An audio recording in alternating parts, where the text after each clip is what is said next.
Well, Jill, as you know, I usually start the story about CMC with starting the story about the growth of the Los Angeles area. In the early 1800s, the Southern Pacific was the only way to get to Los Angeles. You went across to San Francisco and came down.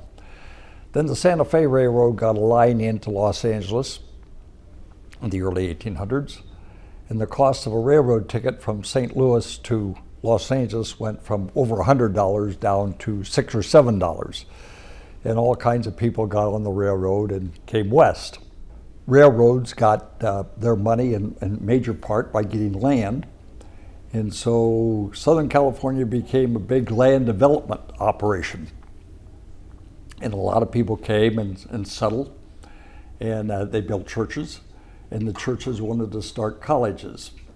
USC was started by the Methodist in 1885, and in 1887, 3 denominations started colleges.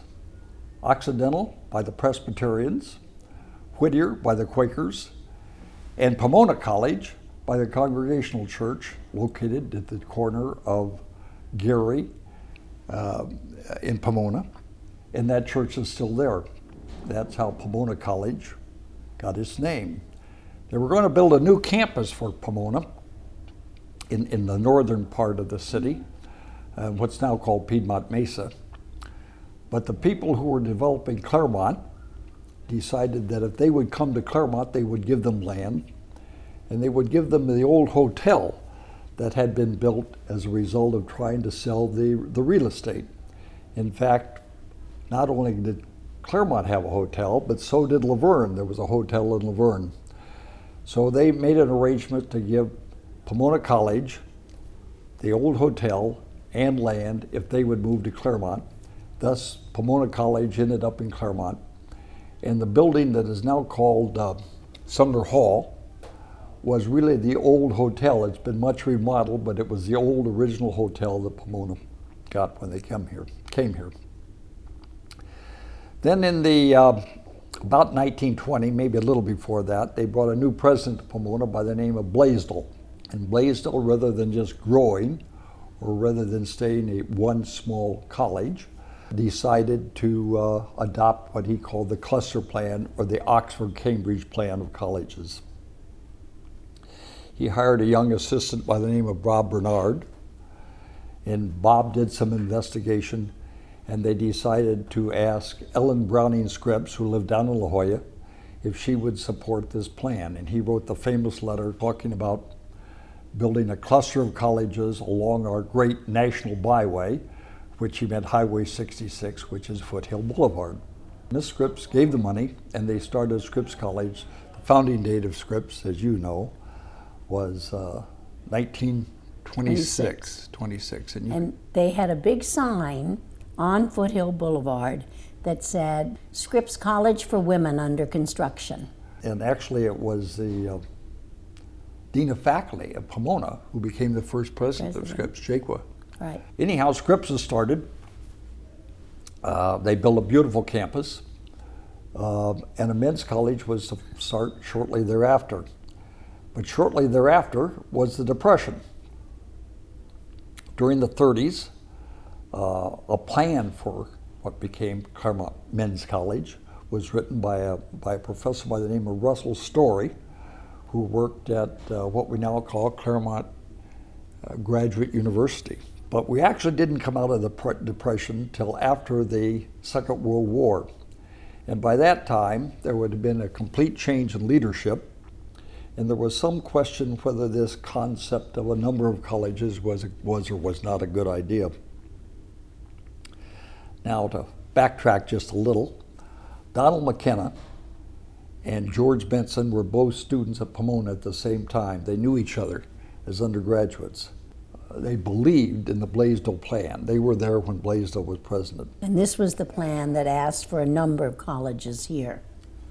They were going to build a cluster of colleges. The letter talks about retaining the inestimable qualities of the small liberal arts college with the facilities of a medium-sized university. They were going to share things, much of the way Oxford and Cambridge share things.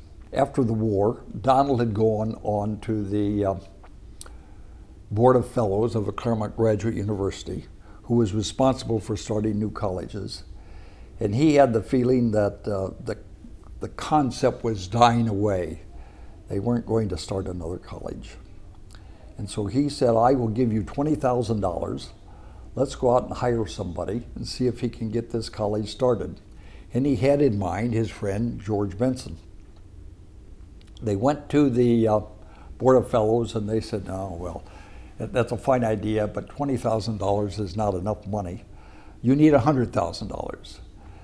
So Donald and Bob Bernard scurried around the community and they put together a little over $80,000 in cash and pledges. The biggest single pledge was from R.K. Pitzer, who pledged $50,000 to start this new college. And he was a big landowner in this area. And also a graduate of Pomona. Right. Well, they went back to the Board of Fellows in June of 46, and they opened the door for the new college in September of 46, just a few months down the line. Today, you couldn't even get your environmental impact statement started in that time, let alone get a college built. And they contacted George. George took the job, but he was committed to teach summer school back east. So he sent his wife, Mabs, and Bob Bernard put together brochures and started recruiting students. And one of the major places they recruited was at the military discharge centers. So the overwhelming majority of people who came in that first year were GIs, and they brought with them the GI Bill. So in many ways, CMC started with no money and the GI Bill. And they turned this story house, which was an old brick building, which was part of a kind of a grove house, which was on the campus. It was located actually on the west side of Collins Hall in that open space there. They converted that into a dining hall with a few rooms up above for living quarters. And they put the students in the basement of Bridges Auditorium. They put them in there with a bed, a wall locker, a desk, a bed, a wall locker, and a desk. And they brought down a lot of old fake palm trees that they used to use on the stage. And the student called it the Coconut Grove.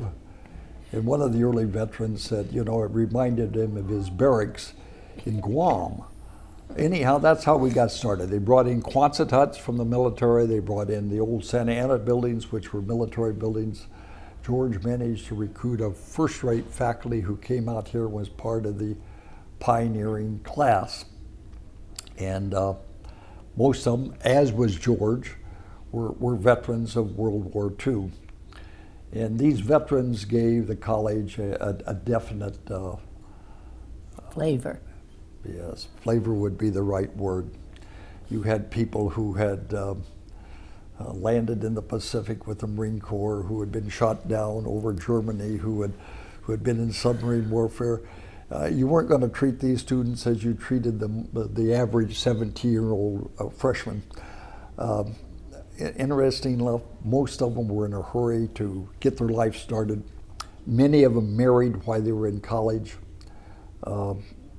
The Married Student Club in the early days was one of the active clubs on campus, and they acquired what they called a brunette scholarship. Often the wife would go to work. Many times they were Scripps women, sometimes Pomona women. And CMC got underway. And the students would go out and volunteer to do work on campus. George had the moving rocks and planting. That's exactly right. And they'd come in on Saturday to do it after they had class on Saturday. Well, in the old days, there were classes Monday through Saturday. And the dean of faculty, Baird Taylor, who was a highly respected scholar, taught his class at 8 o'clock on Saturday morning. And he would give little quizzes. They were very easy quizzes. But if you didn't show up, you got an F on those quizzes. So pretty much everyone went to early morning Saturday classes. Along then comes the Korean War, 1950 to 53. And many of these GIs had joined reserve units because it was a little extra money, and some of them got called back into the service, which they were not terribly pleased about.